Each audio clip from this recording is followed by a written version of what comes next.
Assalamualaikum warahmatullahi wabarakatuh. Selamat pagi anak-anakku semuanya. Sampai berjumpa lagi dengan saya, Ibu Maftuhatul Hasanah. Pagi ini saya mengampu mapel lagi Dahlak kelas 8 semester Ganjil.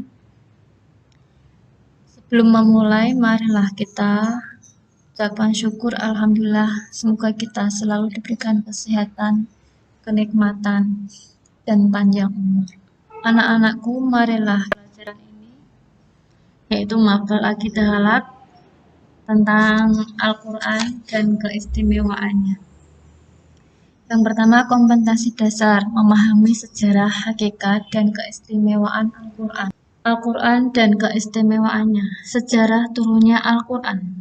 Al-Quran diturunkan Allah Subhanahu wa Ta'ala kepada Nabi Muhammad SAW dalam jangka waktu kurang lebih 23 tahun melalui perantara malaikat Jibril secara berangsur-angsur. Pertama, periodisasi turunnya Al-Quran. Para ulama atau ulum Al-Quran membagi dua periode. Yang pertama adalah periode Makkiyah atau periode Mekah. Pada periode Makkiyah, yaitu turunnya Al-Quran, periode ini terjadi ketika Nabi Muhammad SAW bermukim di Mekah, yang berjumlah 86 surah, diturunkan selama 12 tahun 5 bulan. Wahyu yang pertama kali turun pada tanggal 17 Ramadan 610 Masehi di Gua Hira. Pada saat Nabi Muhammad SAW bertahanus adalah surat Al-Alaq ayat 1-5. Yang berbunyi adalah Bismillahirrahmanirrahim. Iqra bismi rabbikal ladzi khalaq. Khalaqal insana min 'alaq. Iqra wa rabbukal akram. Alladzi 'allama bil qalam. 'Allamal insana ma lam ya'lam. Demikianlah, pada periode Makkiyah telah menimbulkan bermacam-macam reaksi di kalangan masyarakat Arab ketika itu. Itu adalah dalam surat Al-Alaq ayat 1-5.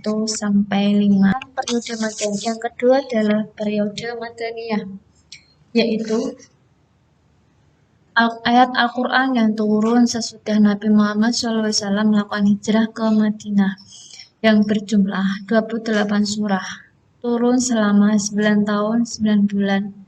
Selama masa periode ini, dakwah Al-Quran telah dapat mewujudkan suatu prestasi besar, karena penganut-penganutnya yang telah dapat hidup bebas melaksanakan ajaran-ajaran agama di Yasrib, yang kemudian diberi nama Al-Madinah Al-Munawwarah.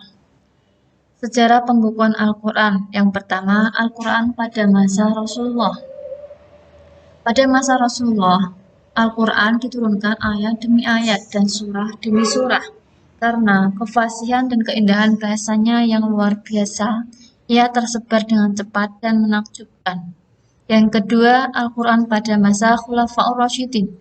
Sesudah Rasulullah wafat, Ali bin Abi Thalib diam di rumahnya untuk menghimpun Al-Quran dalam satu mushaf menurut urutan turunnya. Pengertian dan hakikat Al-Quran. Al-Quran menurut bahasa berasal dari kata qara'a yaqra'u Qur'anan, artinya bacaan atau yang dibaca. Adapun menurut istilah, Al-Quran adalah kalamullah yang diturunkan kepada Nabi Muhammad SAW sebagai mukjizatnya, dan bagi yang membacanya merupakan ibadah. Al-Quran juga mempunyai nama yang cukup banyak. Di antara nama-nama lain Al-Quran adalah sebagai berikut. Yang pertama adalah Alkitab. Alkitab yaitu kitab atau buku. Kemudian yang kedua, Al-Furqan. Al-Furqan yaitu pembeda. Maksudnya Al-Quran menerangkan secara jelas antara yang benar dan yang salah. Ketiga adalah Az-Zikir. Az-Zikir artinya adalah peringatan. Al-Quran dikatakan Az-Zikir karena banyak ayat-ayatnya yang berisi peringatan kepada manusia. Kemudian yang keempat adalah Al-Huda. Al-Huda artinya adalah petunjuk. Petunjuk bagi umat manusia. Kemudian yang kelima adalah An-Nur. An-Nur artinya adalah cahaya. Dikatakan An-Nur karena petunjuknya adalah sebagai penerang hati bagi manusia. Yang keenam adalah al-bayyinah yang berarti adalah keterangan. Kemudian isi pokok kandungan Al-Quran. Yang pertama adalah akidah. Akidah yaitu ajaran untuk mempercayai adanya Allah, malaikat, kitab, rasul, hari akhir, dan takdir, dan makhluk gaib lainnya. Yang kedua, ibadah yaitu ajaran untuk melaksanakan cara-cara beribadah kepada Allah. Yang ketiga, muamalah yaitu ajaran tentang hubungan antar manusia, baik dalam keluarga, dengan tetangga, dan masyarakat. Yang keempat, akhlakul karimah yaitu ajaran tentang berperilaku atau berbuat baik kepada Allah maupun kepada sesama manusia.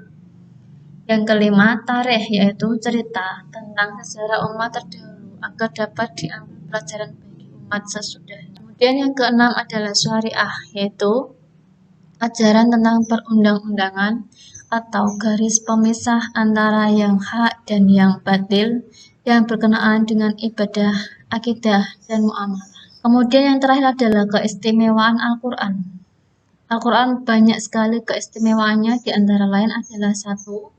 Al-Quran merupakan kitab yang paling sempurna, berlaku sepanjang masa, diperuntukkan bagi umat manusia, tanpa membedakan ras, suku, bangsa, dan umat tertentu. Yang kedua, Al-Quran menghilangkan sebagian syariat yang terdapat dalam kitab Taurat, Zabur, dan Injil karena tidak sesuai dengan perkembangan zaman.